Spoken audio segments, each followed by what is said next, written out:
Selamat datang di channel kami. Di sini kami akan membawa Anda menjelajahi cerita-cerita menarik dan penuh misteri dari berbagai penjuru dunia. Bersiaplah untuk merasakan ketegangan dan keajaiban dalam setiap kisah yang kami sajikan. Jangan lupa untuk like, komen, dan subscribe agar Anda tidak ketinggalan cerita seru lainnya. Mari kita mulai petualangan kita hari ini. Di sebuah desa kecil di pinggiran kota, hiduplah seorang pemuda bernama Mas Arif. Ia bukan siapa-siapa, hanya seorang buruh pabrik rotan yang menjalani hidup sederhana. Setiap hari, rutinitasnya hampir sama.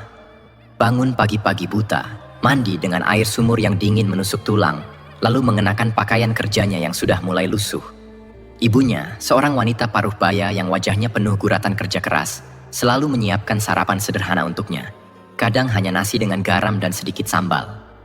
Pabrik rotan tempat Mas Arif bekerja berdiri di ujung desa, di dekat area persawahan yang luas. Jalan menuju pabrik itu cukup sepi, dikelilingi pohon-pohon besar yang daunnya lebat. Kadang, suara burung hantu terdengar di pagi hari, menambah kesan kelam di jalan itu. Hari itu, awan menggantung rendah di langit. Langit berwarna abu-abu pekat, seolah menahan hujan yang bisa turun kapan saja. Udara sore terasa lebih dingin dari biasanya. Mas Arif baru saja menyelesaikan pekerjaannya. Tangan dan bajunya dipenuhi serbuk rotan. Ia mengayuh sepedanya perlahan melewati jalanan tanah yang basah oleh gerimis yang turun sejak siang tadi. Di sepanjang perjalanan pulang, ia melewati beberapa rumah tua yang sudah jarang dihuni. Suasananya selalu membuat bulu kuduknya berdiri. Kadang-kadang, ia merasa ada sesuatu yang memperhatikannya dari balik jendela rumah-rumah kosong itu. Tapi ia selalu mencoba mengabaikan perasaan itu, menganggapnya hanya sebagai bayangan yang diciptakan oleh pikirannya sendiri. Saat melewati tikungan dekat pabrik, tiba-tiba rantai sepedanya selip. Ia menghentikan kayuhannya, turun, dan membungkuk untuk memperbaiki rantai itu. Saat itulah, di sudut matanya, ia melihat sesuatu di tanah. Uang. Lembar uang Rp50.000 tergeletak begitu saja di pinggir jalan tanah yang becek. Warnanya masih jelas, tidak lusuh atau kotor. Hatinya berdebar, tangannya sedikit gemetar. Siapa yang menjatuhkan uang ini? Pikirnya dalam hati. Ia menoleh ke kanan dan kiri. Tidak ada seorang pun di jalan itu, hanya deretan pohon yang berbisik diterpa angin. Hujan rintik-rintik yang turun semakin menambah kesan sepi dan mencekam. Mas Arif menelan ludah. Ia bukan orang yang sering mendapatkan keberuntungan seperti ini. Baginya, Rp50.000 adalah jumlah yang cukup besar. Bisa untuk membeli beras dan lauk pauk bagi ibunya, bahkan mungkin cukup untuk 2 atau 3 hari ke depan. Namun, perasaan aneh mulai merayapi benaknya. Kenapa uang ini tergeletak begitu saja di tempat sepi seperti ini? Ia melirik ke sekeliling sekali lagi, memastikan tidak ada orang yang memperhatikan. Hatinya bimbang. Mas Arif bukan orang yang serakah, tapi kehidupan yang sulit membuatnya berpikir praktis. Kalau aku tidak mengambilnya, nanti hilang sia-sia, gumamnya pelan. Tangannya bergerak, memungut uang itu dengan cepat, seolah takut ada yang melihat. Begitu ia memasukkannya ke dalam saku celananya, angin tiba-tiba bertiup lebih kencang. Ranting-ranting pohon bergoyang, dedaunan kering berterbangan di udara. Ia merasakan hawa dingin yang menusuk, bukan seperti hawa dingin biasa, tapi lebih seperti sesuatu yang tidak terlihat sedang memperhatikannya. Jantungnya berdegup lebih cepat. Mas Arif buru-buru memperbaiki rantai sepedanya dan segera mengayuh dengan kecepatan lebih tinggi. Di belakangnya, suara desir angin terdengar semakin kencang, seolah-olah ada langkah-langkah kaki berat yang mengikutinya dari belakang. Ia tidak berani menoleh, hanya fokus untuk segera sampai ke rumah. Saat sampai di halaman rumahnya, ia menghela napas panjang. Ibunya sedang duduk di teras, mengipasi tungku kayu tempat ia memasak air. Mas Arif turun dari sepeda dan masuk ke dalam rumah. "Nak, dari mana saja? Kok wajahmu pucat?" tanya ibunya sambil menatapnya penuh curiga. Mas Arif menggeleng. "Gak apa-apa Bu, cuman capek." Ia masuk ke kamar dan mengeluarkan uang itu dari sakunya. Uang tersebut masih di sana, utuh, tidak berubah. Tidak ada yang aneh, hanya uang kertas biasa. Namun saat itu, ia belum tahu bahwa keputusannya mengambil uang tersebut akan mengubah hidupnya selamanya. Sebelum kita lanjutkan kisahnya, kami ingin mendengar dari kalian. Tulis di kolom komentar dari mana kalian berasal dan kisah mistis apa yang pernah terjadi di sana, agar nanti bisa kita bahas di video-video selanjutnya. Malam mulai merayap pelan di atas desa kecil tempat Mas Arif tinggal. Angin dingin berembus dari arah barat, membawa serta aroma tanah basah setelah gerimis yang turun sepanjang sore. Di dalam rumah kayu sederhana, Mas Arif duduk di lantai, menggenggam lembaran uang Rp50.000 yang ia temukan di pinggir jalan tadi. Matanya meneliti setiap detail uang tersebut. Warna merah khasnya, potret I Gusti Ngurah Rai yang terpampang jelas, dan serat-serat tipis di permukaannya yang membuktikan bahwa ini bukan uang palsu. Tidak ada yang aneh, ini hanya uang biasa, kan? Namun, entah kenapa ada sesuatu di dalam dirinya yang terus merasa gelisah. Bayangan suasana sepi dan angin dingin yang berembus kencang saat ia mengambil uang itu masih terngiang jelas di kepalanya. Ia menggelengkan kepala, berusaha mengusir perasaan itu. Apa ini memang rezekiku? Gumamnya pelan. Tiba-tiba, suara langkah kaki terdengar dari arah dapur. Ibunya muncul dari balik tirai kain yang memisahkan ruangan, menatapnya dengan dahi berkerut. "Arif, kamu bawa uang dari mana?" tanyanya. Mas Arif tersentak. Ia buru-buru menyelipkan uang itu di balik genggamannya. "Dapat di jalan, Bu," jawabnya singkat. Mata ibunya menajam. "Di jalan? Maksudmu kamu nemu gitu aja?" Mas Arif mengangguk pelan. Ia membuka tangannya, menunjukkan uang itu pada ibunya. Wanita paruh baya itu menatap uang tersebut lama, tidak langsung mengambilnya. Wajahnya berubah, tatapannya seolah menyimpan rasa waspada yang sulit dijelaskan. Ibunya mendekat, namun tak langsung menyentuh uang itu. Sebaliknya, ia hanya memandanginya dengan mata yang sedikit menyipit. Hening menyelimuti ruangan sejenak, hanya suara jangkrik dari luar yang terdengar. "Bu, kenapa?" tanya Mas Arif akhirnya. Ibunya menarik napas panjang sebelum akhirnya berkata dengan suara yang lebih pelan, hampir seperti bisikan. "Uang ini ada getarannya." Mas Arif mengernyit. "Getaran? Maksud ibu?" Sang ibu tidak segera menjawab. Ia hanya menatap uang itu lebih lama, lalu tiba-tiba bangkit berdiri. Dengan gerakan cepat, ia meraih kain di sudut ruangan dan menyodorkannya pada Mas Arif. "Bungkus uang itu, jangan pegang pakai tangan langsung," katanya dengan nada mendesak. Mas Arif mulai merasa ada yang tidak beres. Namun, rasa penasarannya lebih besar dari ketakutannya. "Ibu, ini cuma uang biasa. Mungkin ada yang jatuhin." Belum sempat ia menyelesaikan kalimatnya, ibunya menatapnya tajam. "Tidak ada uang yang jatuh begitu saja di tempat sepi tanpa ada yang mencari. Apalagi di daerah kita." Ucapan itu membuat bulu kuduk Mas Arif berdiri. Ia menatap ibunya yang kini wajahnya terlihat lebih pucat. "Ibu, maksudmu apa?" tanyanya lagi. Wanita tua itu menghela napas berat. "Di kampung kita, sudah sering ada orang yang menemukan uang di jalan. Tapi, kau ingat kisah tentang Mbak Rina?" Mas Arif mengernyit. Mbak Rina adalah seorang gadis yang pernah tinggal di kampung ini, tapi tiba-tiba menghilang tanpa jejak beberapa tahun lalu. Ibunya melanjutkan dengan suara lirih. "Sebelum dia hilang, dia pernah cerita kalau dia menemukan uang di jalan, persis seperti kamu. Tapi sejak saat itu, dia sering diganggu makhluk yang tidak terlihat. Tidurnya tidak pernah tenang, selalu mimpi buruk. Beberapa hari sebelum dia hilang, dia seperti orang linglung. Lalu suatu malam, dia menghilang begitu saja. Sampai sekarang, tidak ada yang tahu di mana dia." Jantung Mas Arif berdegup lebih cepat.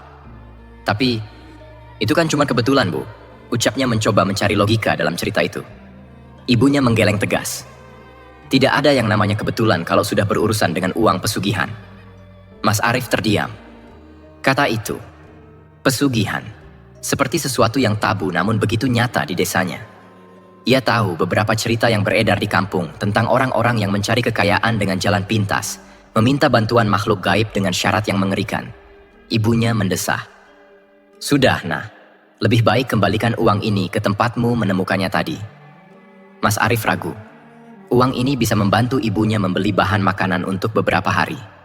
Tapi di sisi lain, rasa takut mulai merayap di pikirannya. Ia menggenggam uang itu lebih erat. "Aku sudah telanjur bawa pulang, Bu. Lagian, kalau memang ini uang pesugihan, apa mengembalikannya bisa menyelesaikan masalah?" Ibunya menatapnya lama, sebelum akhirnya mengangguk kecil. "Kalau begitu, setidaknya simpan di tempat yang suci." Ia berjalan ke rak kayu di sudut ruangan dan mengambil sebuah Al-Quran lusuh yang sudah lama tersimpan di sana. Dengan hati-hati, ibunya menyelipkan uang itu di antara lembaran kitab suci tersebut. Biarkan di sini. Jangan diambil, jangan digunakan, katanya dengan nada tegas. Mas Arif hanya bisa mengangguk. Entah kenapa keputusan ini membuatnya sedikit lebih tenang. Malam itu ia mencoba tidur lebih awal. Tapi saat lampu dipadamkan dan keheningan memenuhi rumah, sebuah perasaan tidak nyaman mulai merayapi pikirannya. Ia tidak bisa menghilangkan bayangan uang itu dari benaknya. Dengan tubuh gemetar, Mas Arif memaksakan diri untuk bangun dan mengedarkan pandangannya ke sekeliling kamar. Tidak ada siapa-siapa. Pintu kamarnya masih tertutup, jendela masih dalam posisi yang sama seperti sebelumnya. Tapi ada sesuatu yang berbeda.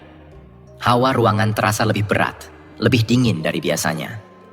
Udara yang ia hirup pun mengandung bau tidak sedap, seperti daging busuk yang lama terpapar udara. Mas Arif menelan ludah. Ia mencoba mengabaikan rasa takutnya dan berdiri, melangkah pelan menuju pintu kamar. Namun, saat kakinya menyentuh lantai kayu, suara aneh terdengar dari bawah kasurnya. Seolah ada sesuatu yang bergerak di sana. Jantungnya langsung melompat ke tenggorokan. Ia berdiri terpaku di tempat, tidak berani bergerak.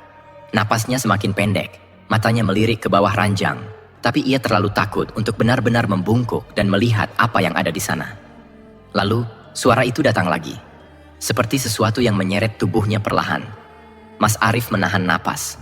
Ia berusaha meyakinkan dirinya bahwa itu hanya hembusan angin, mungkin tikus yang bersembunyi di bawah kasur. Tapi kemudian, sesuatu yang lain terjadi. Rak kayu di sudut ruangan bergetar sendiri. Buku-buku di atasnya berjatuhan satu persatu, dan tanpa sebab yang jelas, Al-Quran tua yang tadi diselipkan uang Rp50.000 tiba-tiba terhempas ke lantai dengan keras. Mas Arif tersentak. Ia melangkah mundur dengan tubuh gemetar, menatap buku suci yang kini tergeletak di lantai. Dari sela-selanya, lembaran uang merah itu melayang turun dengan pelan, seolah ada yang sengaja mengeluarkannya. Dan saat itu juga, bau busuk di ruangan semakin menyengat. Ketukan keras terdengar dari luar kamar. Bukan ketukan biasa. Terdengar seperti sesuatu yang sangat kuat dan berat menghantam pintu rumahnya. Mas Arif tidak bisa lagi menahan ketakutannya. Ia berlari keluar dari kamar, langsung menuju ke kamar ibunya yang terletak di ujung rumah. Dengan tangan gemetar, ia menggedor pintu kamar ibunya. "Ibu, ibu bangun!" Serunya, suaranya nyaris pecah. Tidak ada jawaban. "Ibu!" Dengan sisa keberanian yang ia punya, ia mendorong pintu kamar ibunya hingga terbuka. Dan saat itulah, dadanya serasa mencelos. Ibunya duduk di atas tempat tidurnya dengan mata terpejam. Bibirnya komat kamit, menggumamkan sesuatu yang tidak bisa dimengerti. Namun yang lebih mengerikan, di belakang ibunya, ada bayangan hitam yang berdiri diam. Bayangan itu tidak memiliki bentuk yang jelas, hanya gumpalan kegelapan yang perlahan bergerak mendekat ke tubuh ibunya. Mas Arif terpaku di tempat.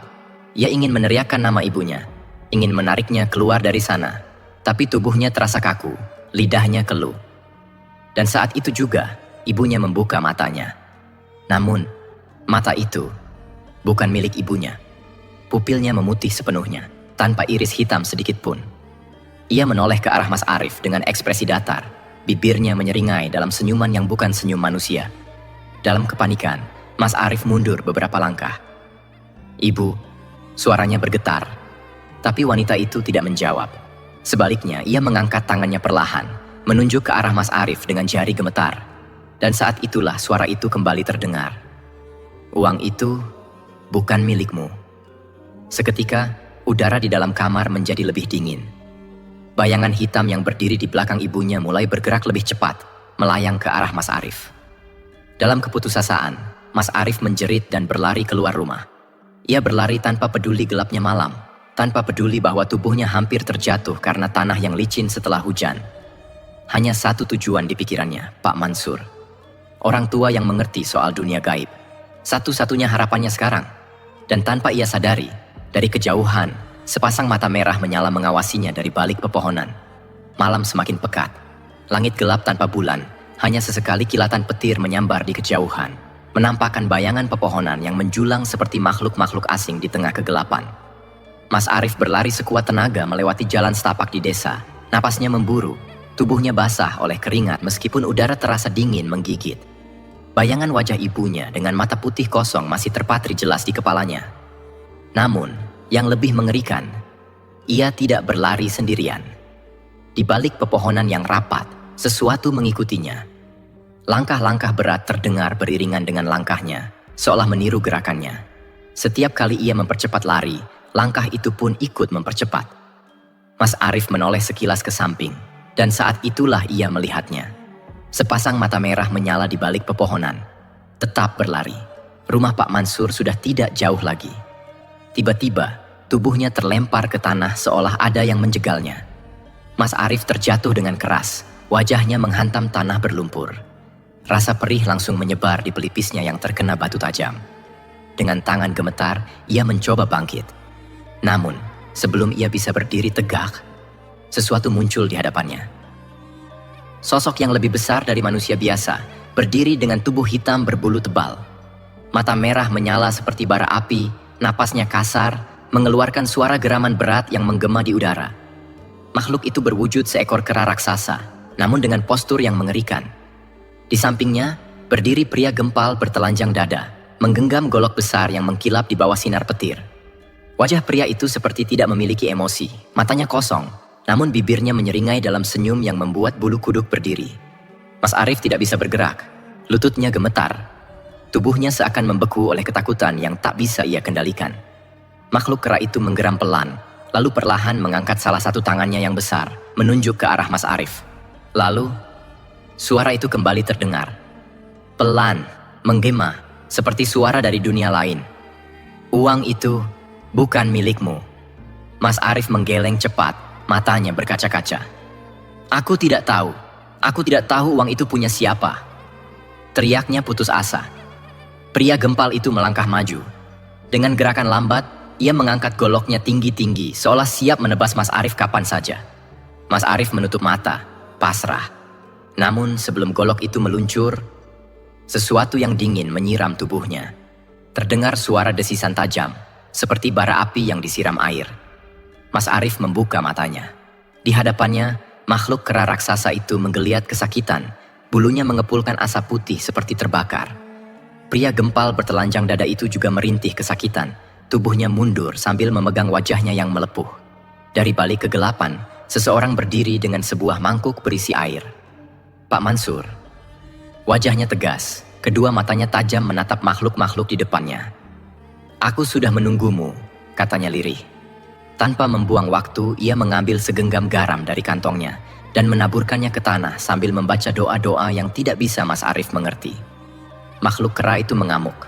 Ia meraung keras. Tubuhnya bergetar hebat seperti berusaha bertahan dari sesuatu yang membakarnya dari dalam.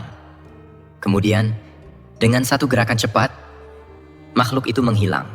Pria gempal itu pun lenyap begitu saja, meninggalkan udara yang mendadak kembali sunyi. Mas Arif masih terduduk di tanah, napasnya terengah-engah. Pak Mansur menoleh padanya, lalu mengulurkan tangan.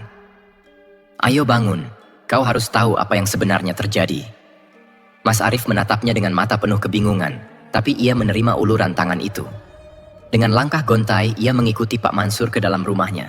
Di dalam hatinya, ia tahu, ini belum berakhir. Rumah Pak Mansur terasa berbeda malam itu. Biasanya suasana di dalam rumah kayu sederhana itu terasa damai dan menenangkan. Penuh dengan aroma dupa dan wangi daun sirih yang selalu dibakar oleh lelaki tua itu. Namun, kali ini, hawa di dalamnya berat. Seperti ada sesuatu yang mengawasi dari sudut-sudut ruangan yang gelap. Mas Arif masih terguncang. Tubuhnya gemetar, lututnya terasa lemas, dan napasnya belum sepenuhnya stabil setelah kejadian mengerikan tadi. Sementara itu, Pak Mansur duduk bersila di atas tikar pandan, matanya menatap tajam ke arah Mas Arif, seolah menelanjangi segala ketakutan yang mengendap dalam dirinya. Istighfar dulu, Le, ujar Pak Mansur dengan suara dalam. Mas Arif menelan ludah.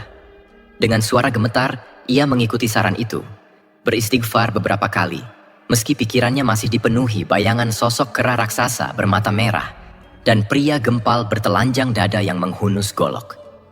Setelah beberapa saat, Pak Mansur menghela napas panjang, lalu menatapnya dengan sorot mata serius. Uang yang kau temukan itu bukan uang biasa. Mas Arif menegang. Maksud Pak Mansur? Lelaki tua itu meraih mangkuk berisi air doa yang tadi digunakannya untuk mengusir makhluk gaib di luar. Dengan gerakan pelan, ia mencelupkan jari telunjuknya ke dalam air. lalu menggambar pola tertentu di lantai kayu. Itu adalah uang pesugihan. Mas Arif merasa jantungnya mencelos. Meski ia sering mendengar cerita soal pesugihan dari orang-orang desa, tak pernah sekalipun ia membayangkan akan terlibat langsung dalam hal semacam ini. Pak Mansur melanjutkan dengan nada serius. Ada seseorang di desa ini yang melakukan pesugihan. Dan uang yang kau temukan itu adalah bagian dari perjanjian yang telah dibuat dengan makhluk gaib. Siapapun yang mengambilnya tanpa tahu asal-usulnya akan menjadi tumbal. Mas Arif merasakan tengkuknya meremang. Tumbal? Bisiknya nyaris tak terdengar. Pak Mansur mengangguk perlahan.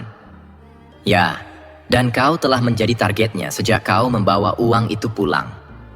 Mas Arif merasa dunia di sekelilingnya berputar. Semua kejadian yang menimpanya selama beberapa hari terakhir. Gangguan di malam hari, mimpi buruk, suara langkah berat di luar rumah, dan akhirnya kemunculan makhluk siluman kera dan pria bertubuh gempal itu. Semua mulai masuk akal sekarang. Ia menelan ludah, lalu mengumpulkan keberanian untuk bertanya. Siapa yang melakukan pesugihan itu, Pak? Pak Mansur menghela napas panjang sebelum menjawab. Dari apa yang aku lihat, uang itu berasal dari seseorang yang sering berinteraksi dengan banyak orang di desa. Seseorang yang tidak mencurigakan, tapi diam-diam telah menyerahkan jiwanya untuk mendapatkan kekayaan instan. Hati Mas Arif berdegup kencang. Lalu Pak Mansur menatapnya tajam. Siapa orang terakhir yang menyentuh uang itu sebelum kau menemukannya? Mas Arif mencoba mengingat. Dadanya semakin sesak ketika satu wajah muncul di kepalanya. Tukang bakso, gumamnya. Pak Mansur mengangguk pelan. Itu masuk akal. Mas Arif menatap lelaki tua itu dengan sorot kebingungan. Tapi, bagaimana mungkin seorang tukang bakso melakukan pesugihan, Pak? Bukankah dia hanya penjual biasa? Pak Mansur menghela napas berat. Banyak orang yang terlihat biasa saja di mata kita, tapi menyimpan rahasia yang gelap. Pesugihan bukan hanya untuk orang kaya atau pejabat. Siapa saja yang tamak, yang menginginkan rezeki tanpa usaha, bisa tergoda untuk melakukan perjanjian dengan makhluk halus. Dan pesugihan yang berkaitan dengan Gunung Merapi adalah salah satu yang paling mengerikan. Mas Arif merasakan dingin menjalar ke seluruh tubuhnya. Gunung Merapi. Pak Mansur mengangguk. Ya, ada kelompok yang melakukan ritual di sana. Mereka memberikan tumbal manusia dalam jangka waktu tertentu sebagai imbalan atas kekayaan yang mereka dapatkan. Kadang, tumbalnya adalah anggota keluarga mereka sendiri. Kadang, orang yang tak bersalah seperti dirimu yang terseret karena mengambil sesuatu yang bukan hakmu. Mas Arif merasa perutnya mual. Ia tidak pernah menyangka bahwa hanya karena menemukan selembar uang di pinggir jalan, hidupnya bisa berubah menjadi mimpi buruk seperti ini. Lalu, bagaimana cara mengakhiri ini, Pak? Tanyanya dengan suara nyaris berbisik. Pak Mansur terdiam sejenak. Matanya menatap api kecil dari lampu minyak di sudut ruangan, seolah sedang mencari jawaban di dalam nyalanya. Ada dua cara, ujarnya akhirnya. Pertama, kau bisa mengembalikan uang itu ke tempat asalnya. Tapi itu bukan jaminan bahwa mereka akan berhenti mengejarmu. Mas Arif merasakan dadanya semakin sesak. Lalu yang kedua, Pak Mansur menatapnya dalam-dalam. Kau harus menghadapi mereka dan memutuskan ikatan yang telah terjalin dengan makhluk halus itu. Mas Arif menggigit bibirnya. Opsi kedua terdengar jauh lebih berbahaya. Tapi jika ia tidak melakukan apa-apa, kemungkinan besar ia tidak akan pernah bisa hidup tenang lagi. Pak Mansur meraih segenggam garam dan daun bidara yang sudah dikeringkan. Kita harus melakukan ritual pembersihan, malam ini juga. Mas Arif menelan ludah. Di luar, angin bertiup lebih kencang. Dan di kejauhan, suara lolongan anjing terdengar memanjang, seolah memberi peringatan bahwa sesuatu yang lebih buruk akan segera datang. Waktu seakan berjalan sangat lambat saat Pak Mansur mempersiapkan segala sesuatu untuk ritual. Suasana di dalam rumah semakin terasa tegang, udara berat seolah menekan setiap napas yang keluar dari mulut Mas Arif. Keheningan malam di luar, dengan suara angin yang berdesir dan sesekali lolongan anjing yang terdengar dari kejauhan, semakin menambah ketegangan yang menyelimuti hati Mas Arif. Pak Mansur duduk bersila di tengah ruang tamu, tepat di bawah lentera minyak yang bersinar redup. Di sekitarnya terhampar berbagai benda yang dibutuhkan untuk ritual. Garam, daun bidara yang telah dikeringkan, sehelai kain putih yang tertata rapi, dan beberapa potongan bambu yang telah disiapkan sebelumnya. Mas Arif duduk di hadapannya, tubuhnya masih gemetar, dan pikirannya penuh dengan kecemasan. Ia belum bisa sepenuhnya menerima kenyataan bahwa dirinya telah terjebak dalam permainan kegelapan yang tidak bisa ia pahami. Apa yang harus ia lakukan? Mengembalikan uang itu? Atau berhadapan dengan makhluk-makhluk yang telah mengincarnya? Pak Mansur membuka matanya perlahan, menatap Mas Arif dengan tatapan tajam. Kau harus kuat, Le. Jika kau lemah, mereka akan menguasaimu. Ini bukan hanya tentang uang itu lagi. Mereka menginginkan lebih. Mas Arif menelan ludah. Lebih? Apa maksud Pak Mansur? Pak Mansur menghembuskan napas panjang, lalu menggenggam air doa yang telah ia siapkan sebelumnya.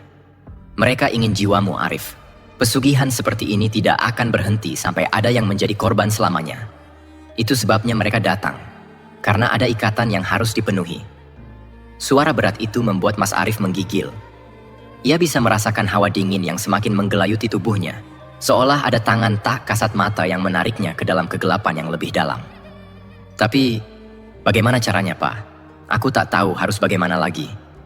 Suara Mas Arif serak, hampir tak terdengar.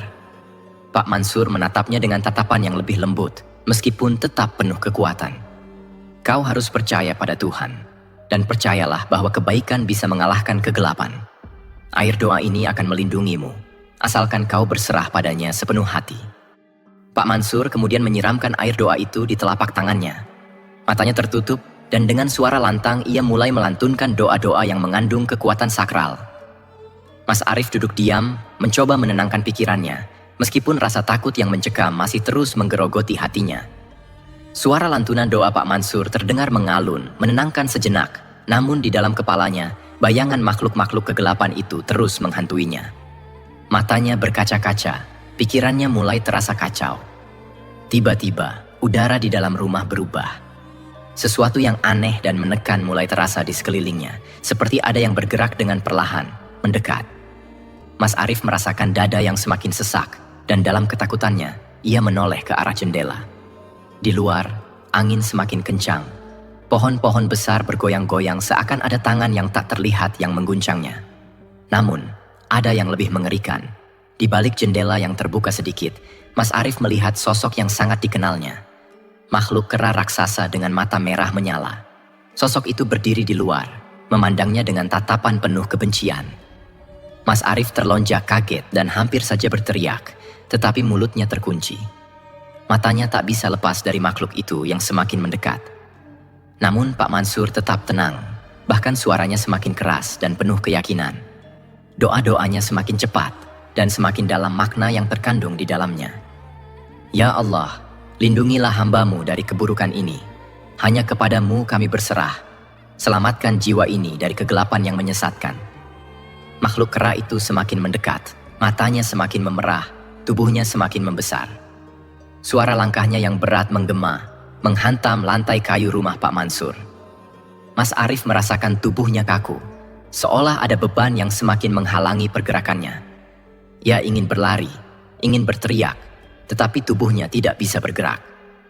Pak Mansur berdiri dengan cepat dan melemparkan garam ke arah makhluk itu. Kamu tidak boleh mendekat. Dengan izin Tuhan, aku perintahkan agar kamu pergi. Garam yang tertabur di udara meledak dalam semburan cahaya yang sangat terang, membutakan mata. Hawa dingin yang menyelimuti ruangan itu semakin menekan, dan tubuh Mas Arif terasa seperti tertimpa beban berat.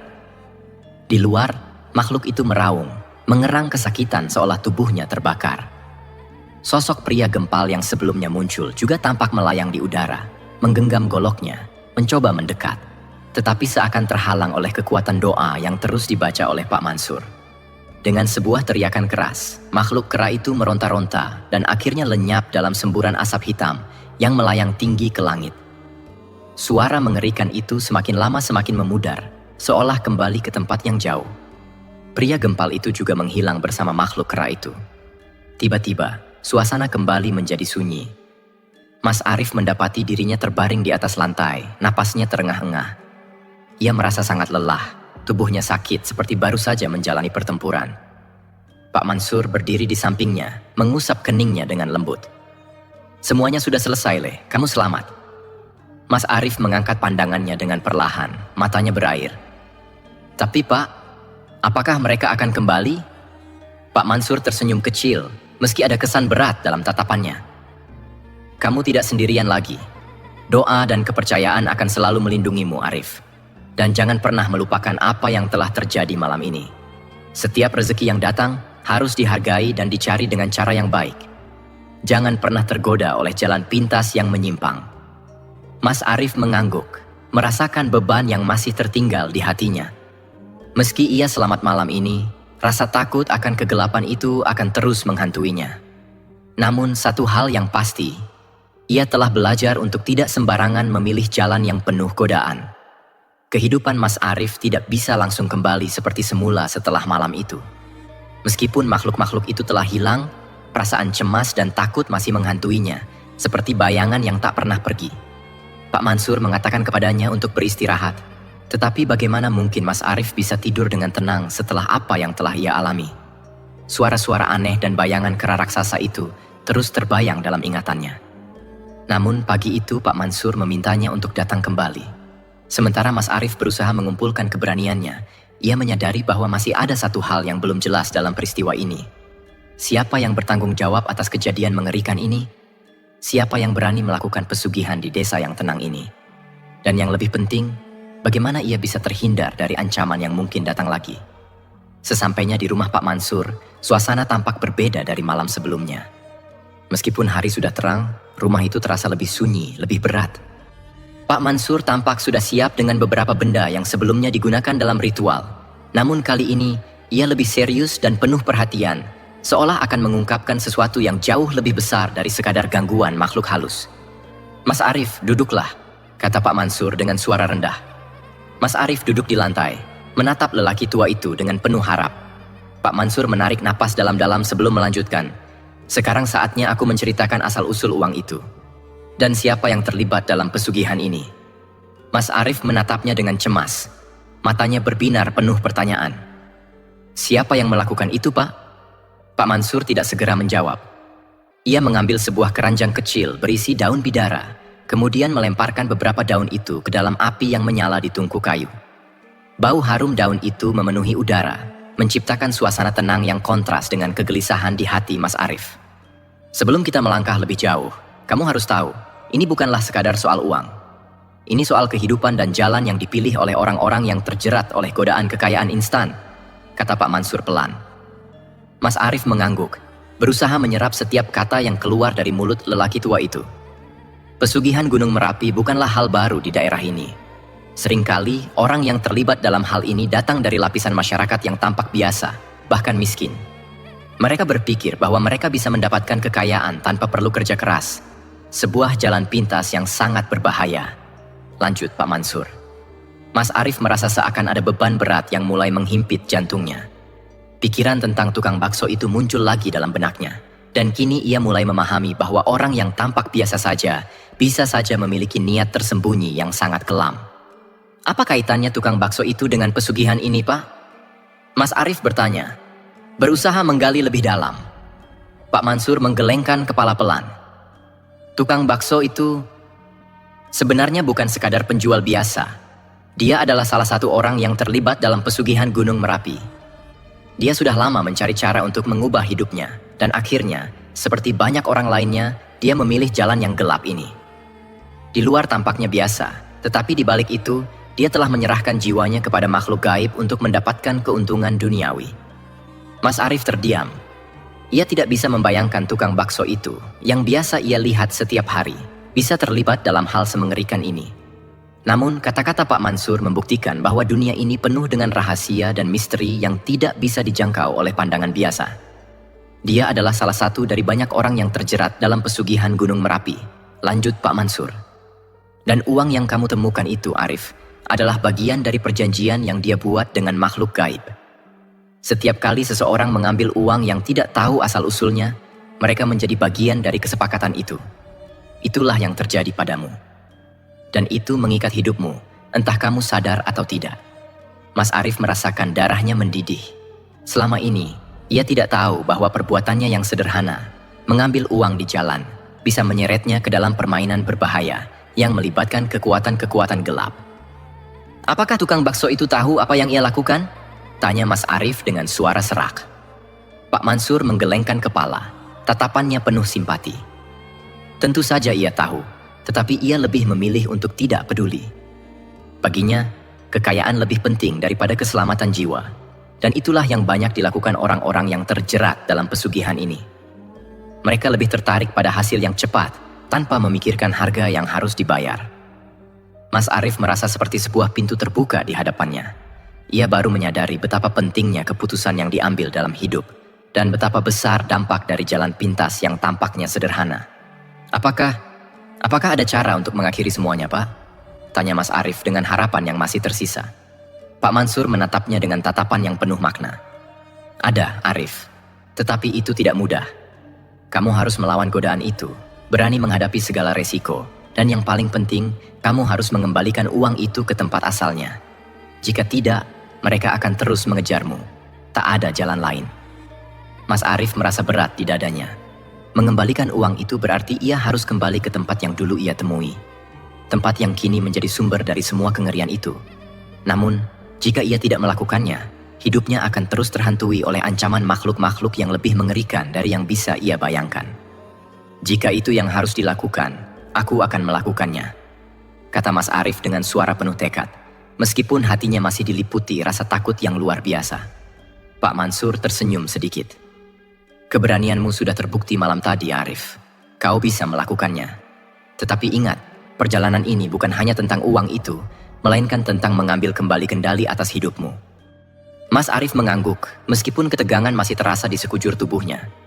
Ia tahu bahwa apa yang akan ia lakukan selanjutnya adalah langkah yang sangat berbahaya, tetapi ia tidak punya pilihan lain. Jalan kembali hanya bisa ditempuh dengan keberanian dan keyakinan.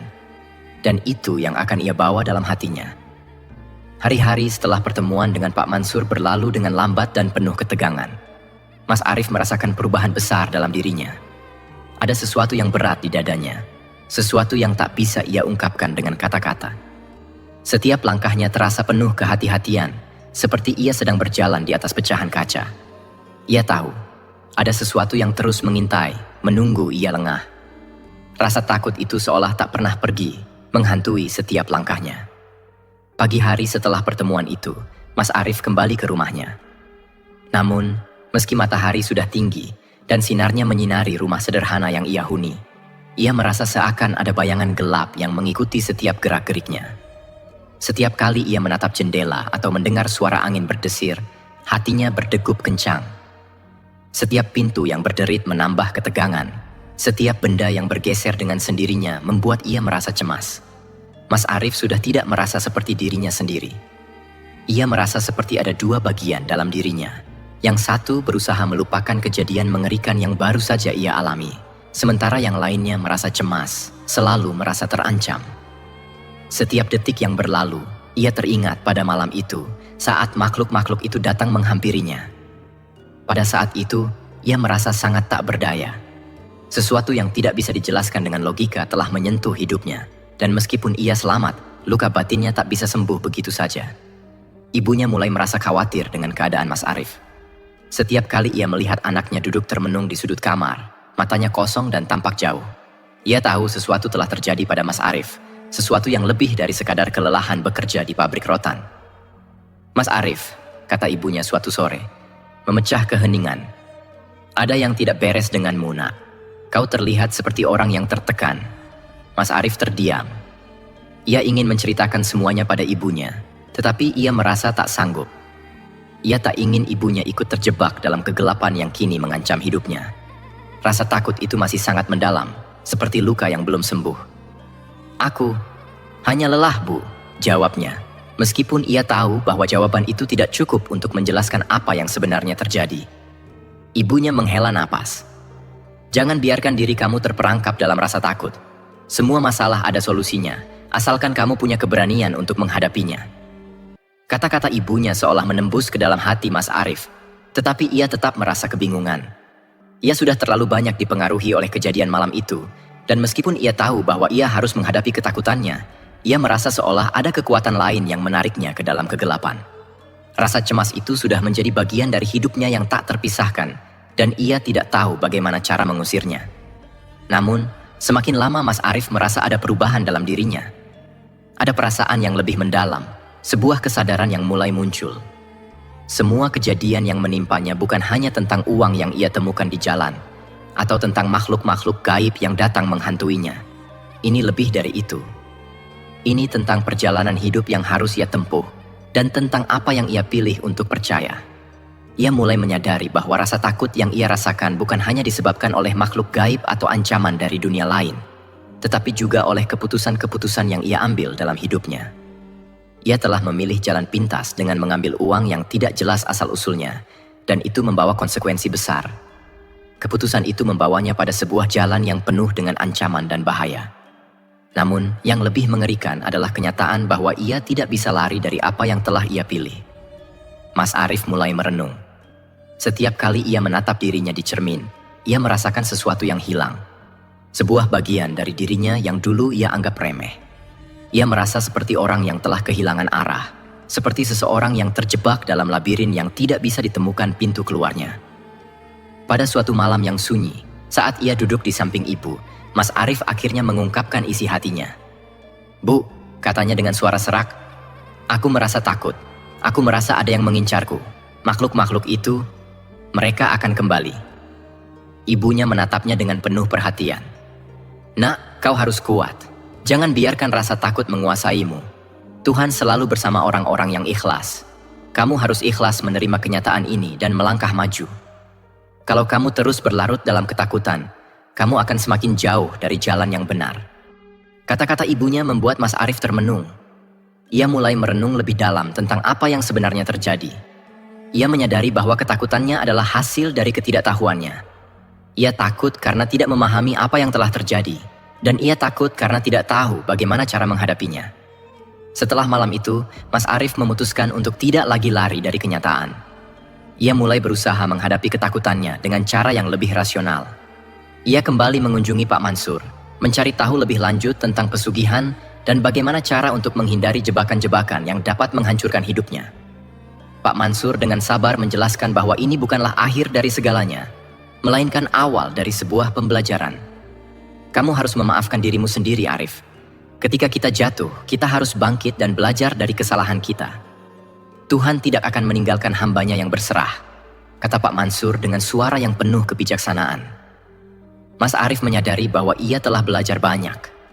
Meskipun pengalaman itu meninggalkan luka dalam hatinya, ia tahu bahwa ia harus melangkah lebih bijak dan berhati-hati.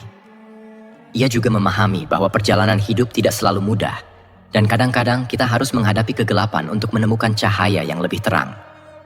Tetapi, meskipun ia mulai menerima kenyataan dan memahami makna dari apa yang telah terjadi, perasaan trauma itu tidak bisa hilang begitu saja. Setiap kali ia mendengar suara langkah berat, setiap kali ia melihat bayangan gelap, ia masih merasakan ketakutan yang sama. Tetapi kali ini, ia tahu cara menghadapinya. Dengan keberanian dan keyakinan bahwa Tuhan selalu melindungi mereka yang benar-benar bertawakal. Hari-hari yang berlalu setelah pertemuan terakhir dengan Pak Mansur menjadi titik balik bagi Mas Arif. Meskipun ia masih dihantui oleh bayangan kegelapan yang datang dengan setiap bisikan angin, ia mulai merasa sedikit lebih tenang.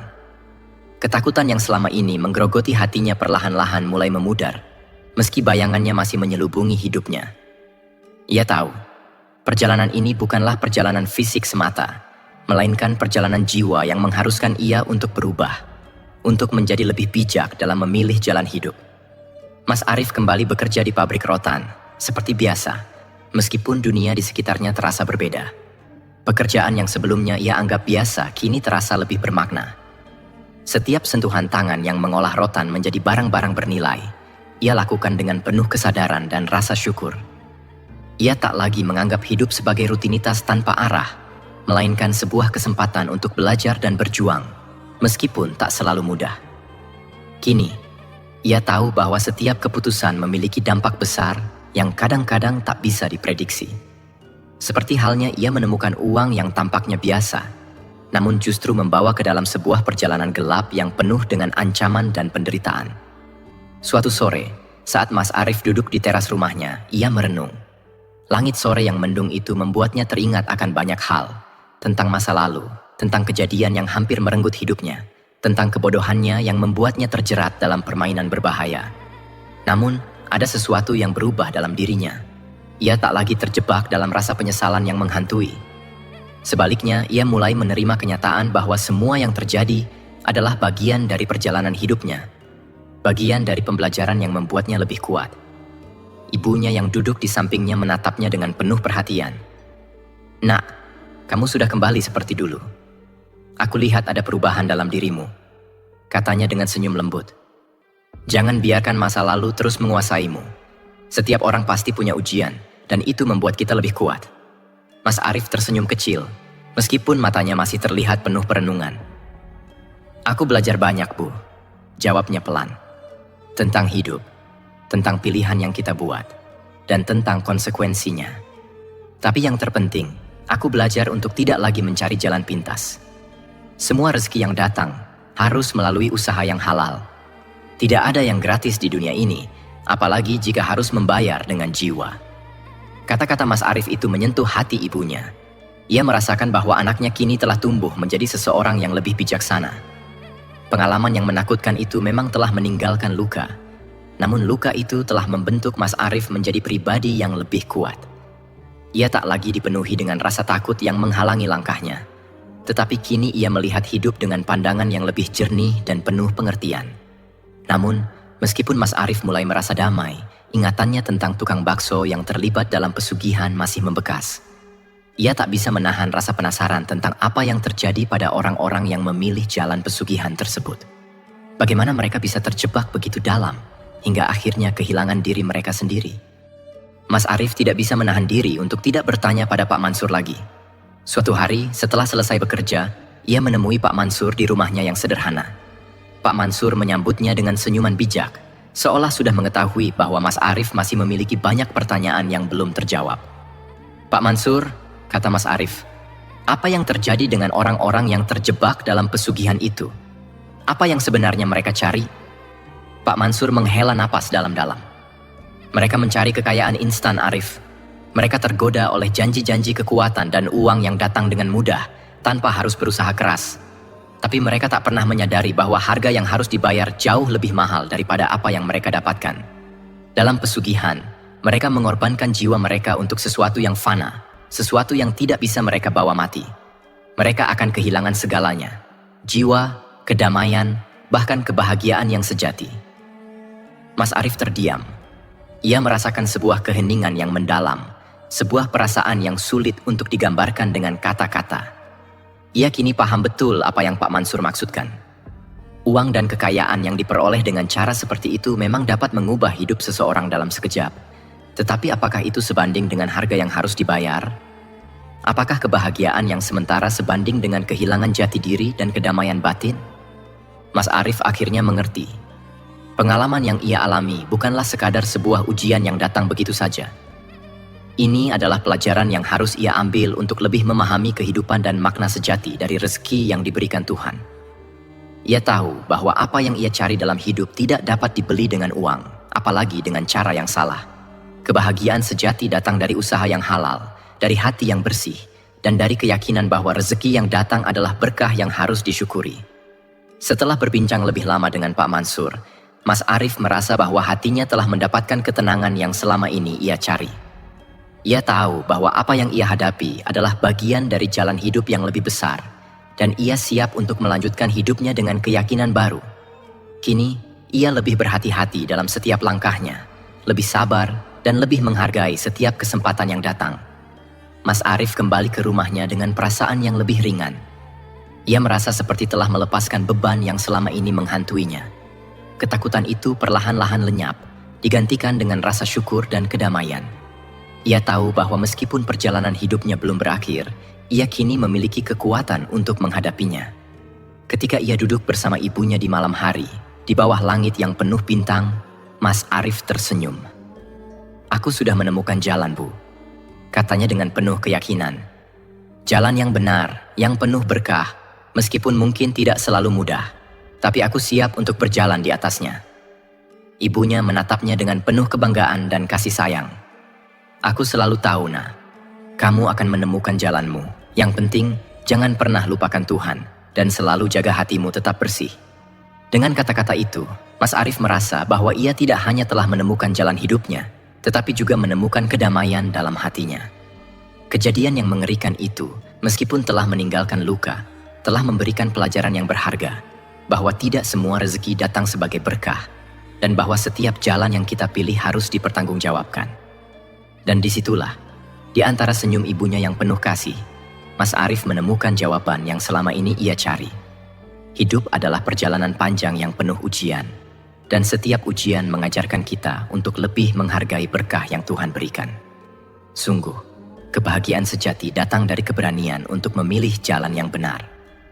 Kisah Mas Arif mengajarkan kita bahwa hidup tidak selalu menawarkan jalan yang mudah atau pintasan yang cepat. Ketika kita mencari jalan pintas untuk mendapatkan kekayaan atau kebahagiaan, kita mungkin terjerumus ke dalam kesulitan yang lebih besar dan tak terbayangkan. Kejadian yang dialami Mas Arif membuktikan bahwa tidak semua yang tampak indah dan menggoda itu membawa kebaikan. Uang yang ditemukan di jalan bisa jadi merupakan jebakan yang menghancurkan, dan hal-hal yang kita anggap sepele, seperti memilih untuk menerima sesuatu yang datang begitu saja, bisa membawa konsekuensi yang menghancurkan jiwa dan hati. Penting untuk selalu ingat bahwa rezeki yang datang dengan cara yang tidak benar, apalagi yang disertai dengan janji-janji kekayaan instan, hanya akan membawa kehancuran. Rezeki yang hakiki datang dari usaha yang jujur, dari kerja keras yang dilakukan dengan hati yang tulus, dan dengan niat yang bersih. Kita tidak boleh mudah tergoda dengan janji-janji yang hanya berujung pada kegelapan. Selain itu, setiap ujian dan cobaan dalam hidup merupakan bagian dari perjalanan kita untuk belajar dan berkembang. Mas Arif, meskipun terperangkap dalam ketakutan dan trauma, akhirnya menemukan pelajaran besar dari pengalaman pahitnya. Bahwa keteguhan hati, keikhlasan, dan pengertian akan jalan yang benar akan membawa kita kepada kedamaian sejati. Kehidupan ini bukan tentang seberapa banyak harta yang kita miliki, melainkan tentang seberapa tulus niat kita, dan seberapa besar usaha kita untuk tetap berada di jalan yang benar, meskipun godaan datang menghampiri. Hidup adalah pilihan, dan setiap pilihan yang kita buat akan menentukan arah masa depan kita. Oleh karena itu, kita harus bijak dalam setiap langkah yang kita ambil. Jangan pernah membiarkan ketidaktahuan atau keserakahan menguasai diri kita, karena itu hanya akan membawa penyesalan yang dalam. Lebih baik memilih jalan yang penuh tantangan dan kesulitan, tetapi membawa berkah yang hakiki, daripada memilih kemudahan yang datang dengan harga yang sangat mahal. Sebagai penutup, kisah Mas Arif adalah sebuah pengingat bahwa Tuhan selalu mengingatkan kita melalui ujian dan pengalaman. Dari setiap kejadian, ada pelajaran yang bisa kita ambil, dan dari setiap cobaan, ada kesempatan untuk menjadi lebih baik.